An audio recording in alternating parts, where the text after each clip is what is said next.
கர்த்தருடைய பரிசுத்த நாமத்துக்கு மகிமை உண்டாவதாக.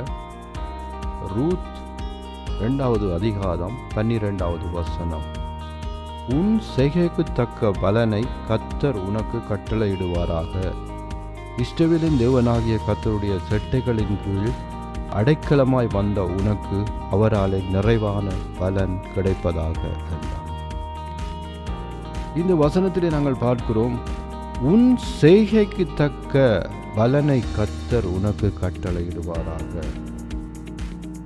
நீங்கள் இந்த நாட்களிலே கர்த்தருக்காக ஏராளமான காரியங்களை செய்திருக்கலாம்.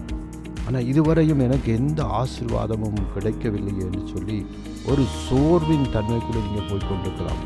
ஆனால் இன்று கர்த்தர் வாக்கு பண்ணுகிறார், நீங்கள் செய்ததற்கு தக்கதான பலனை நான் உங்களுக்கு அனுப்புகிறேன் என்று சொல்லி கர்த்தர் வாக்கு பண்ணுகிறார்.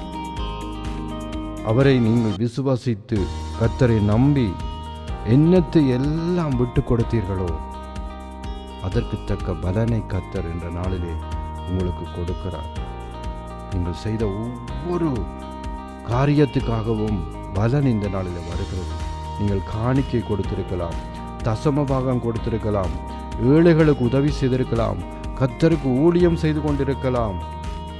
அது மட்டுமல்லாமல் உங்கள் வாழ்க்கையில் வந்த போராட்டங்கள், நெருக்கங்கள், கவலைகள், கண்ணீர்கள், இன்னும் எத்தனையோ காரியங்களை கர்த்தருக்காக நீங்கள் பொறுமையோடு, தாழ்மையோடு, சகிப்புத்தன்மையோடு நீங்கள் காத்து கொண்டிருக்கலாம், விட்டு கொடுத்திருக்கலாம். கர்த்தர் அதற்கு தக்க பலனை கர்த்தர் இந்த நாளிலே உங்களுக்கு நிறைவாய் அவர் கொடுக்கிறேன் என்று வாக்கு பண்ணுகிறார்.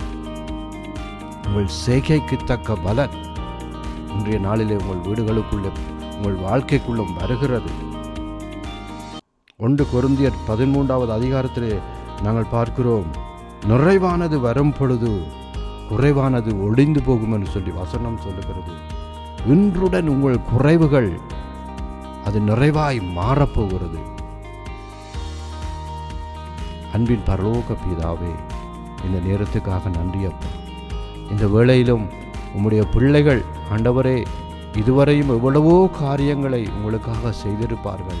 ஆனால் எதுவுமே ஆசீர்வாதம் எங்களுக்கு கிடைக்கவில்லையே, அதற்குரிய பலன் கிடைக்கவில்லையே என்று ஏக்கத்தோடும் ஆண்டவரே கவலையோடும் இருந்த பிள்ளைகள் மத்தியிலே இந்த நாளிலே இந்த வசனத்தை அனுப்பி அதற்கு தக்க நிறைவான பலனை கர்த்தர் கொடுக்கும்படியாக கர்த்தராகிய இயேசு கிறிஸ்துவின் நாமத்திலே ஜெபிக்கிறேன் ஜீவனுள்ள நல்ல பிதாவே, ஆமென்.